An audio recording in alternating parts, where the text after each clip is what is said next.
Coming up this morning on Action News, a man is in jail after hitting another with a car and then taking off. According to police, the scene was a dead body and pieces of bumper scattered around. The suspect is facing charges of hit and run. Plus, Ellensburg police will be doing extra patrols looking for impaired drivers, part of the State Traffic Safety Commission's plan. They aim to prevent DUIs, which have increased over the last 2 years. We'll fill you in on that. And the Kittitas County Auditor is reflecting on a year of achievements this year, from elections to transparency. He commended his team for another successful year, but says there's still work to do. We'll catch up with him. That story and more coming up as you start your day with us right here on Action News. Good Tuesday morning, everybody. I'm Dave Furtado. And I'm meteorologist Jefferson Donovan. And Jefferson, this is the last day of the year before we turn the page and head right on into 2025. I'm pretty excited. Yes. Are you pretty excited? New year always offers new opportunities, so certainly, yes. Heck yeah. My dog's even feeling that way. Let's talk over about weather, though, because we have quite a bit of some of that colder air lingering around. I had to break up the ice scraper this morning. Yeah, today is going to be a much cooler day, and we're also going to be welcoming in precipitation as we go into this evening and tonight. Let's take a look out at the Tri-Cities this morning. We're not seeing any precipitation concerns at this point, but again, as we go into the later evening hours, as we ring in 2025, that could change. Looking out at the Tri-Cities right now, though, no real concerns. There are some patchy areas of fog out there, not necessarily in the Tri-Cities area at this point, but again, patchy areas of fog, something that you will have to be mindful of as we are starting off this New Year's Eve day. It's 27 degrees right now in the Tri-Cities. Here's a look at your weather headlines today and going forward. We are going to be cool and dry for today on New Year's Eve day. I've already mentioned it. As we go into the later evening hours, rain and snow is going to become likely as we ring in 2025, and then we are also going to be looking at that possibility of some more active weather as we go later into the week. I'll continue to break down your weather forecast coming up.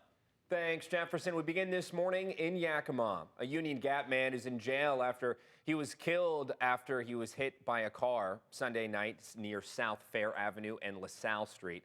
Yakima police were called to the intersection shortly after 11:30 p.m. about a body in the middle of the road. They say the man was pronounced dead at the scene, but they also found maroon-colored bumper pieces scattered nearby. Using flock cameras to track vehicles in the area, police contacted a Union Gap man who was parking a GMC Yukon that matched witness descriptions and arrested him. The SUV was taken to the Yakima police station where police found the bumper pieces matched the car. The man was booked into the jail on suspicion of hit and run. And the man accused of driving on the wrong side of the freeway, killing a mother and her 2 kids, made his first court appearance yesterday. The 37-year-old is currently booked into the Franklin County Jail after being released from the hospital for his injuries Saturday afternoon. He appeared before a judge yesterday morning for the first time since the head-on crash, which killed 39-year-old Guadalupe Gonzalez and her 2 kids. Their dad was also in the car, but he survived. Franklin County prosecutor Sean Sant asked the judge to set bail at $250,000, which the judge granted. Based on the incident, the court is quite concerned with the conduct of Mr. Schwartz and does feel that a substantial bail amount does need to be imposed for the safety of the community, since this did involve the death of 3 individuals. If the 37-year-old is able to post bail, he'll be required to wear an ankle monitor and stay in the Tri-Cities area or Yakima where he lives. Several protection orders have also been filed, so he won't be able to go near certain people. His next court appearance is scheduled for Tuesday, January 7th. Now, since the crash, the family has seen an outpouring of support from the community, raising over $40,000 in less than 24 hours. To learn more about the crash or to donate to the family, visit our website, KEPRTV.com. The Kittitas County man now has a felony warrant out for his arrest regarding a Labor Day weekend incident. Deputies with the Kittitas County Sheriff's Office tell us Pavel Goran was driving a company van when Cle Elum Roslyn police noticed him speeding in the downtown Roslyn area. After a stop was initiated, Goran didn't stop and continued speeding while also weaving across the center line. That's when a spike strip was deployed to stop the van.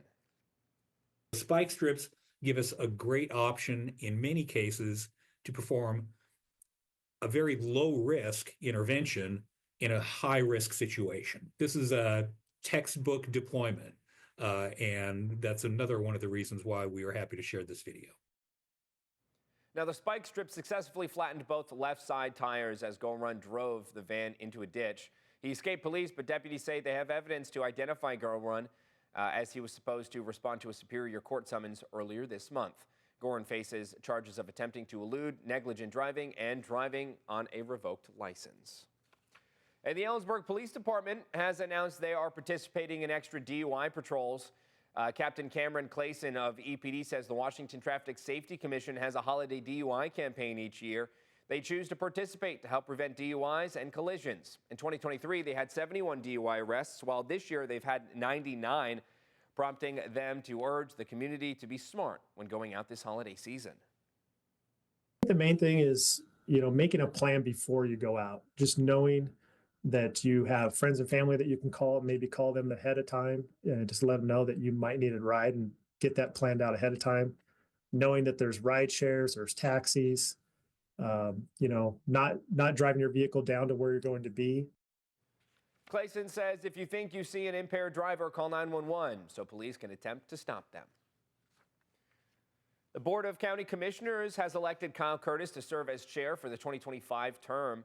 The announcement was made in a news release yesterday, which in part says Curtis will, quote, provide leadership to ensure fiscal responsibility, increase public safety, and work towards enhancing the quality of life for all of the county residents. In a statement, Commissioner Curtis responded saying, I look forward to working collaboratively and to address the needs of our community. I look forward to continuing to work on what matters most to Yakima County. Now, the Board of County Commissioners will convene its first meeting under Curtis's leadership on January 6th. As the new year draws closer, the Kittitas County Auditor reflected on his office's achievements in 2024. He's proud of how the Elections Department handled 5 elections and a hand recount over the last 12 months. Installing cameras to live stream the election center to the county website was also quite the achievement. He also commended his team's effort in collaborating with other vendors to digitize all county records. Another highlight, their submitted annual report to the state auditor came back with $0 in question costs for the second year in a row. Now he's looking forward to 2025. Now we're in the 2025 cycle for grants, and there's some projects that we still have yet to do. One thing that I'm really focused on and interested in is seeing what we can do to get security cameras on ballot boxes. Next year, they also plan to complete a fiscal software overhaul. And the Internal Revenue Service building has changed locations in Yakima. The Taxpayer Assistance Building is now at the Cascade Building at 2600 Business Parkway in Union Gap. The location is just over 2 miles from where it previously was. Free parking is available along with public transportation. The office is open Monday through Friday from 8:30 in the morning to 4:30 in the evening.